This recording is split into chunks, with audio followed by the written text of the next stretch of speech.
제가 하나님 말씀 봉독하도록 하겠습니다. 로마서 5장 12절부터 21절까지의 말씀입니다. 로마서 5장 12절부터 21절까지의 말씀 제가 봉독하여 올려드리도록 하겠습니다. 그러므로 한 사람으로 말미암아 죄가 세상에 들어오고 죄로 말미암아 사망이 들어왔나니 이와 같이 모든 사람이 죄를 지었으므로 사망이 모든 사람에게 이르렀느니라. 죄가 율법 있기 전에도 세상에 있었으나 율법이 없었을 때에는 죄를 죄로 여기지 아니하였느니라. 그러나 아담으로부터 모세까지 아담의 범죄와 같은 죄를 짓지 아니한 자들까지도 사망이 왕노릇하였나니 아담은 오실자의 모형이라. 그러나 이 은사는 그 범죄와 같지 아니하니 곧 한 사람의 범죄를 인하여 많은 사람이 죽었은즉 더욱 하나님의 은혜와 또한 한 사람 예수 그리스도의 은혜로 말미암은 선물은 많은 사람에게 넘쳤느니라. 또 이 선물은 범죄한 한 사람으로 말미암은 것과 같지 아니하니 심판은 한 사람으로 말미암아 정죄에 이르렀으나 은사는 많은 범죄로 말미암아 의롭다 하심에 이름이니라. 한 사람의 범죄로 말미암아 사망이 그 한 사람을 통하여 왕노릇하였은즉 더욱 은혜와 의의 선물을 넘치게 받는 자들은 한 분 예수 그리스도를 통하여 생명 안에서 왕노릇하리로다. 그런즉 한 범죄로 많은 사람이 정죄에 이른 것 같이 한 의로운 행위로 말미암아 많은 사람이 의롭다 하심을 받아 생명에 이르렀느니라. 한 사람이 순종하지 아니함으로 많은 사람이 죄인 된 것 같이 한 사람이 순종하심으로 많은 사람이 의인이 되리라. 율법이 들어온 것은 범죄를 더하게 하려 함이라. 그러나 죄가 더한 곳에 은혜가 더욱 넘쳤나니 이는 죄가 사망 안에서 왕노릇한 것 같이 은혜도 또한 의로 말미암아 왕노릇하여 우리 주 예수 그리스도로 말미암아 영생에 이르게 하려 함이라. 아멘. 제가 잠깐만 기도하겠습니다. 주님 감사합니다. 하나님, 주님의 말씀 듣는 시간입니다. 하나님, 이 자리에 원해서 왔든 억지로 왔든 바라기는 이 시간 헛되이 사용하지 아니하고 의미 있는 시간으로 사용되어지기를 간절히 소망합니다. 한 사람이라도 주의 말씀 듣고 부족한 사람의 말이 아니라 하나님의 그 말씀의 능력으로 인하여서 오늘 한 사람이라도 사망에서 생명으로 옮겨지는 그러한 역사가 오늘 이 밤에 있기를 간절히 소망합니다. 처음부터 끝까지 주님 손에 위탁합니다. 이 모든 말씀 살아계신 우리 주 예수 그리스도 이름으로 기도 올려드렸습니다. 아멘. 오늘이 저에게는 이 생활관 채플에서 세 번째 설교입니다. 이곳이 저와 같은 설교자에게는 특별한 점이 있습니다. 아무래도 이곳은 크리스천과 넌 크리스천 모두 두 부류가 함께 모인 자리이기 때문에 저에게는 특별합니다. 주로 제가 설교하는 자리는 크리스천들이 모여있는 자리예요. 근데 저에게는 이런 자리가 매우 생소하고 때문에 부담되고 기대가 됩니다. 물론 여기 계신 많은 분들이 제 말에 귀를 기울이지 않을 것이라는 전제로 이 말씀을 준비했습니다. 그럼에도 불구하고 저는 오늘 듣는 사람 한 사람을 위하여 이 말씀을 전하려 합니다. 예수님 말씀하셨죠. 들을 귀 있는 자는 들으라.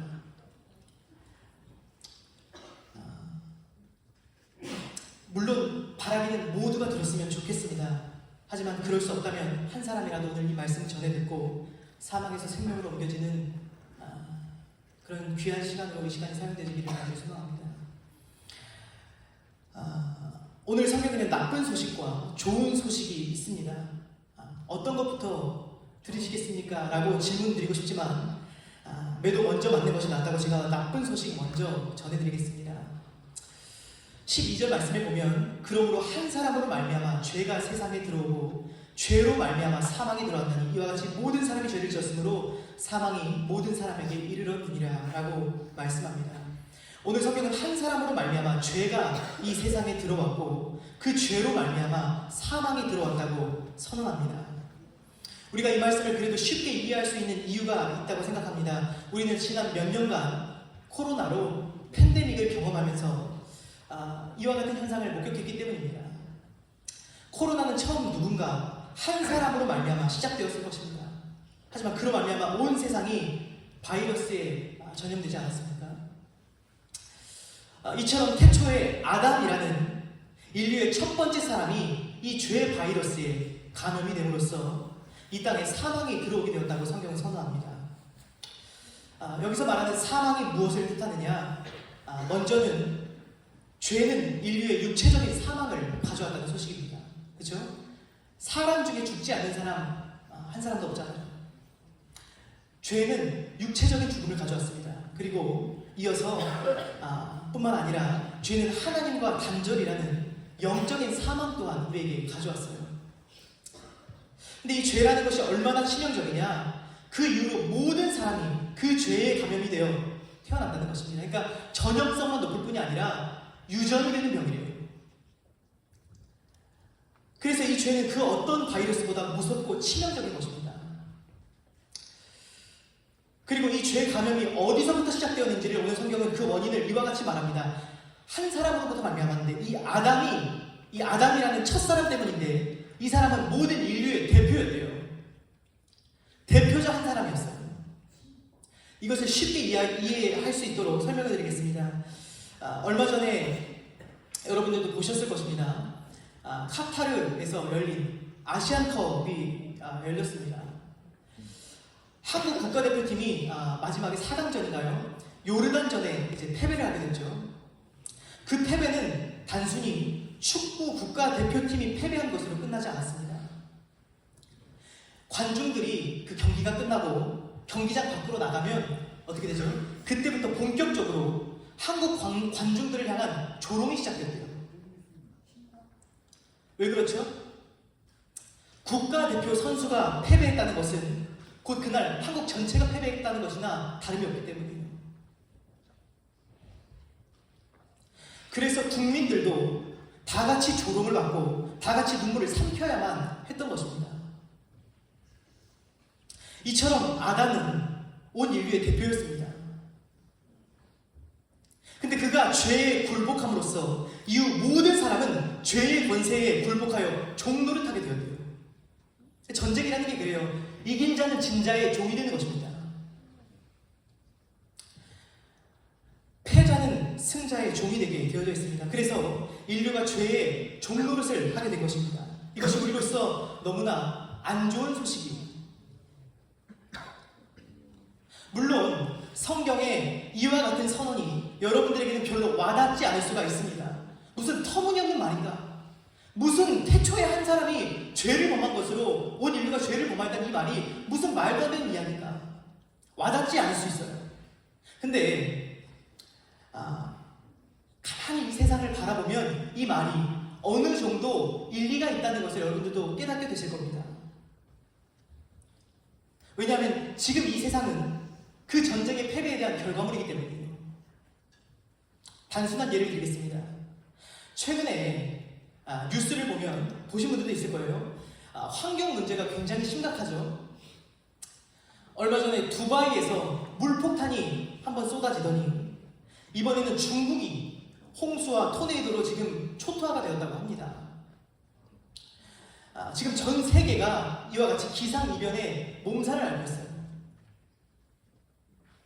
모두가 그래서 긴장 상태입니다. 금년 여름은 얼마나 더울까?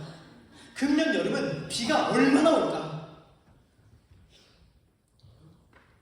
물론 표면적으로 이것의 원인을 전문가들이 이와 같이 말합니다. 지구온난화 때문이에요. 표면적으로 원인은 지구온난화 때문이에요. 그러나 지구온난화가 왜 생겼냐는 거예요. 왜 환경이 여기까지 망가졌습니까? 사람의 욕심과 이기심이 가져온 결과예요. 지나치게 먹고, 지나치게 소비하고, 지나치게 버리고, 지나치게 개발하고, 과식과 과소비와 과욕이 가져다준 산물이 오늘의 현실이라는 거예요. 누가 나는 이 문제에 관하여 나는 죄 없습니다 라고 말하겠습니까? 그러니까 아담이 원인이기는 해도 이 가운데 한 사람도 선량한 사람은 없어요. 다 책임 있지 않습니까? 수많은 전문가들은 이미 지구가 데드라인을 넘어갔대요. 그러니까 회복이 불가능하대요. 그런데도 사람들은 어떻습니까? 어떻게든 이제 문제가 생겼으니까 이 문제를 어떻게든 우리가 마음을 모아 해결해 봅시다 라고 말합니까? 안 그래요. 이 와중에도 가만히 놔둬도 망해버릴 이 지구 이 땅에서 지금도 전쟁하겠다고 난리예요. 조금이라도 더 가져보겠다고 난립니다.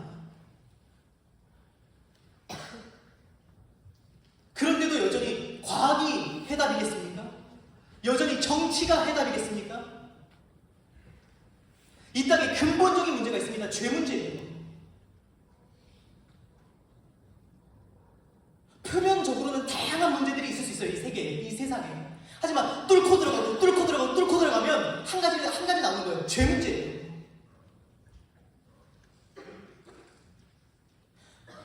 문제가 외부에 있지 않고 사람 안에 있다는 것을 지금 말씀드리고 있습니다. 그래서 아무리 과학이 발달해도요, 아무리 정권이 교체가 돼도 점점 더 살만한 세상이 되는 것이 아니라 점점 더 망해가고 있어요. 이게 현실이에요. 왜요? 근본적인 사람이 안 바뀌었거든요. 근데 이 땅의 문제를 죄 문제라고 말하는 건 성경이 유일해요. 저는 이 문제, 그러니까 세상을 이 죄 문제로 바라보지 않으면 사실 이 세상은 해석이 안 됩니다. 그래서 저는 이 한 가지만으로도 저는 성경이 진리라고 확신해요. 그리고 결국 죄 때문에 도래한 것이 죽음입니다. 죄의 삭스는 사망이에요. 여러분, 이 사망이 왜 무섭죠? 우리가 말로 들으니까 사망, 죽음, 아무것도 아닌 것 같지만 이 가운데 죽지 않을 사람 한 사람도 없어요. 100% 받아놓은 스케줄이라는 거예요. 무조건 죽어요, 여러분도. 저와 여러분이 이 대학을 나와서 아무리 아름다운 미래를 그려도 아무리 대단한 성취를 얻어도 모든 것을 무의미하게 할 한 가지가 있습니다. 죽음이에요. 무슨 의미가 있습니까? 모든 것을 물거품이 되게 만들 것입니다. 그게 죽음이에요. 그래서 이 죽음의 문제가 해결되지 않는 한 우리의 인생은 그 어떤 의미도 찾을 수가 없습니다.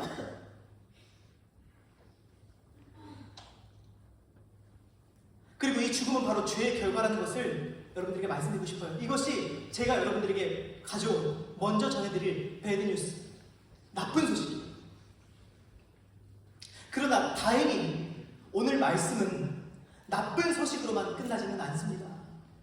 좋은 소식이 있어요. 이 나쁜 소식을 덮어버릴 좋은 소식이 하나 있습니다. 오늘 본문 말씀에서 15절부터 17절, 19절, 15절 이하로 읽어보진 않겠습니다. 하지만 15절 이하로 그 말씀을 전제로 말씀을 전해드릴게요. 이번에는 두 번째 아담이 등장을 합니다. 한 사람의 범죄로 인하여 많은 사람이 죽었은즉 더욱 하나님의 은혜와 또한 한 사람 예수 그리스도의 은혜로 말미암은 선물은 많은 사람에게 넘쳤느니라. 앞서 우리는 아무것도 한 것이 없는데 죄인이 되었어요. 사실 이 말씀을 듣고 어떤 사람들이 마음이 어려웠을 거예요. 왜 아담이 잘못한 걸 나한테 그래? 좀 억울한 면이 없지 않아 있었을 거예요. 그러나 억울해하지 않아도 될 것은 그와 마찬가지로 우리가 아무것도 하지 않았는데 또 한 사람으로 말미암아 의인이 될 길이 열렸다고 얘기합니다. 인류의 대표 아담의 불순종으로 많은 사람이 죄인이 되었지만 다시 한번 믿는 자의 대표가 되신 예수 그리스도께서 순종하심으로 많은 사람이 의인이 되었다는 소식이.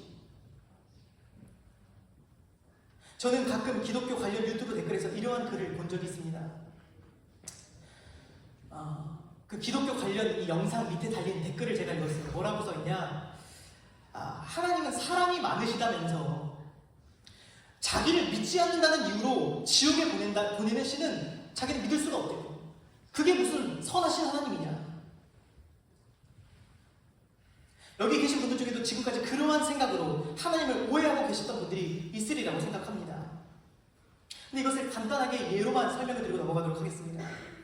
여러분이 예를 들어 병에 걸렸다고 하겠습니다. 편의상 그것을 폐암으로 하겠습니다. 폐암이 걸린 거예요. 그러면 폐암이 완치될 수 있는 약이 개발이 되어서 그 약을 선물로 받았습니다. 그런데 내가 그 약을 신뢰하지 못해서 거절했어요. 나는 이 약 못 믿겠습니다. 안 먹을래요. 그래서 내가 죽게 되었다고 칩시다. 그럼 여러분의 사망 진단서에 사망 원인이 뭐라고 기록될까요? 약을 먹지 않아서 죽음이라고 될까요? 아니요. 사망 원인이 뭐죠? 폐암이에요. 헐이죠. 이와 마찬가지입니다. 사람은 예수님을 믿지 않아서 지옥에 가는 것이 아닙니다. 정확히 말하면 자기 죄 때문에 지옥 가는 거예요. 문제는 무엇이냐? 주님께서 주시는 선물을, 그 유일한 치료제를 내가 받아들이느냐 그렇지 않느냐에 달려있는 것입니다. 안 믿으면 지옥 보냈다고 벼르시는 하나님이 아니라 한 사람이라도 더 구원하시고자 지금 그 길을 내시고 기다리시고 계신 하나님이세요. 그렇습니다. 이 불순종한 첫 번째 아담과는 달리 이 두 번째 아담이신 그리스도께서는 십자가 달려 죽기까지 순종하시고요, 부활하시고요, 죄와 사망 권세를 이기셨어요. 따라서 아담 안에서 많은 사람이 죄인으로 여겨진 것 같이 이제 그리스도 안에서 우리는 의인으로 여겨지게 되었다는 것입니다. 그럼 마지막으로 이 말씀만 드리고 마치도록 하겠습니다. 어떻게 하여야 그럼 이 선물을, 이 약을, 이 유일한 약을 내가 먹을 수 있느냐? 어떻게 이것을 취할 수 있습니까? 라는 질문이에요. 이것만 답해드리고 마치도록 하겠습니다. 복음은 다른 것이 아니라 이와 같이 우리 대표의 승리의 소식이에요. 팀 켈러라는 목사님이 계십니다. 그분의 말을 빌려서 설명을 드리면 복음은요, 좋은 충고가 아닙니다. 기쁜 소식이에요. 충고는 뭐죠? 우리가 해야 할 일을 말해주는 게 충고예요. 그러나 소식이라는 것은요, 누군가가 행하신 일을 그냥 전해 듣는 거예요. 근데 오늘 복음 뭐죠? 기쁜 소식이에요. 내가 해야 되는 일이 아니에요. 그분이 행하신 일을 듣는 거예요. 그리고 그 소식을 들은 우리는 반응하면 되는 것입니다. 기독교가 전하는 복음은 성공하기 위해 이렇게 사십시오, 천국 가기 위해 바르게 사십시오, 착하게 사십시오 말하는 것이 아닙니다. 이것은 뭐죠? 좋은 충고예요. 그러한 충고는 그것을 지킬 수 없는 사람들에게는 짐받게 되지 않아요. 우리는 사실 무슨 하나님의 법까지 갈 필요도 없이 내 다짐조차도 꾸준히 못 지키는 사람들 아닙니까? 그러한 사람들에게 또 하나의 좋은 충고를 준다는 것은 짐이 되는 거예요. 좋은 소식이 아니라 나쁜 소식입니다. 이렇게 사십시오. 이렇게 살면 천국 갑니다. 뭐죠? 나쁜 소식이에요. 뿐만 아니라 한 가지 더 말씀드리면 기독교가 전하는 복음은 기쁜 소식이긴 하지만 우리의 낮은 자존감 문제를 해결한다든지 혹은 우리의 진로 문제 정도를 해결한다든지 우리의 재정 문제 정도를 해결하는 차원이 아닙니다. 기독교의 복음은 우리의 대표가 우리의 영원한 운명이 걸린 싸움에서 승리하셨다는 차원의 기쁜 소식이에요. 우리 생명이 걸린 싸움에서 우리 대표가 승리했다는 그 소식이에요. 국가대표 선수가 월드컵에서 그 축구 경기 한 경기 이긴 것으로 온 국민이 한밤중에 환호성을 지르지 않습니까? 그날 하루에 기분이 달라지더라고요. 왜 막 새벽에, 그렇잖아요. 우리가 국민으로서 새벽에 손흥민이 골을 넣어서 이기면 국민으로서 어떻게 되죠? 그날 기분이 좋아요. 아침에 눈 떠서 그거 보면 기분 좋으시잖아요. 오늘 그래도 살맛이 난다 하는 사람들이 있을 거예요. 남자분들 중에. 이게 소식이, 기쁜 소식이 주는 힘이에요. 그날의 승리와 패배의 소식으로 하루를 사는 힘이 다르다는 거예요. 하물며 그 축구, 공놀이 한 것으로 그 승리로 우리가 그 정도 기뻐할 것 같으면 우리 영원한 생명이 걸린 싸움에서 우리 대표가 이겼다는 소식은요, 상상을 초월하는 기쁜 소식이고 그날은 우리의 삶이 변화되게 되는 것입니다.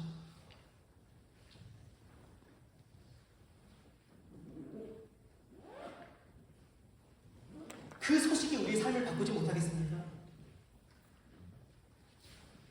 그래서 그 소식이 너무나 기쁜 소식이기 때문에 우리의 우울증이, 우리의 낮은 자존감이, 우리의 진로 문제가 그 앞에서 저절로 녹아내려버리는 거예요.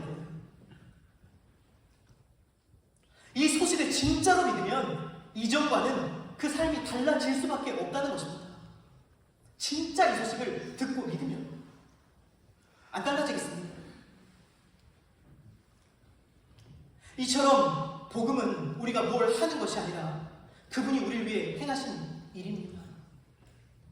우리는 그것을 듣고 반응하면 됩니다.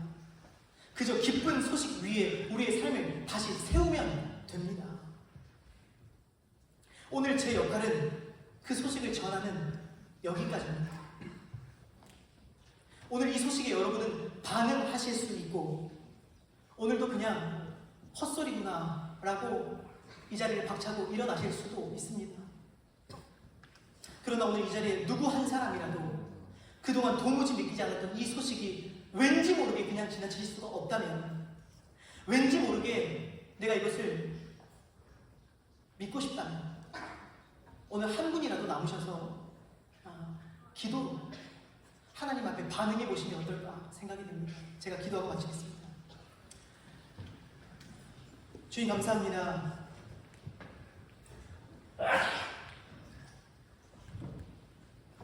이 부족한 입술로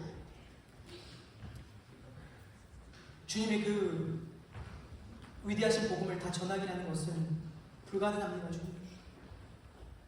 그럼에도 불구하고 오늘 주님의 은혜는 이 가운데 한 사람이라도 이 소식을 전해 듣고 반응하는 역사가 있을 수 있도록 주님 도와주시기를 간절히 소망합니다.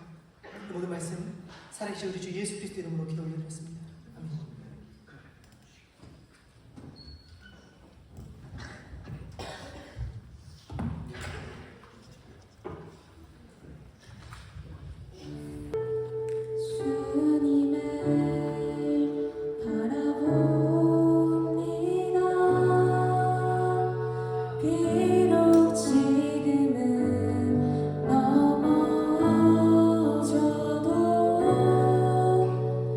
주가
자유의지라는 걸 선물로 주셨어요. 이것은요, 내가 너희들을 꼭두가시처럼 조종해서 내 입맛대로 살게 할 거야가 아니라 너희들의 순종함으로 말미암아 그러한 순종이 이루어졌을 때 나의 언약의 성취로 너희들을 구원하리라 하는 의도가 담겨져 있습니다.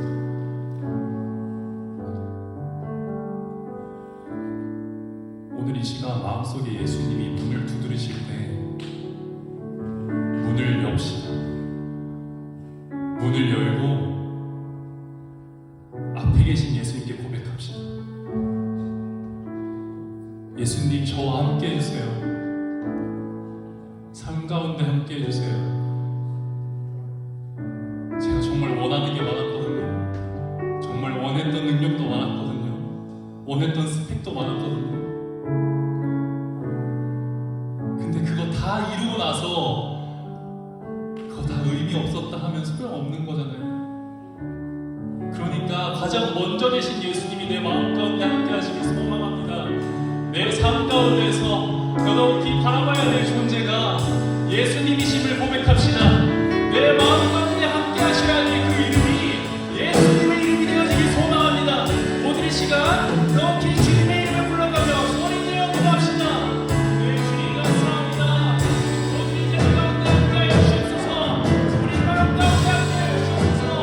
나의 마음 가운데, 나의 삶 가운데 온전히 심판하시고 사랑합니다.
하나님께 구합시다.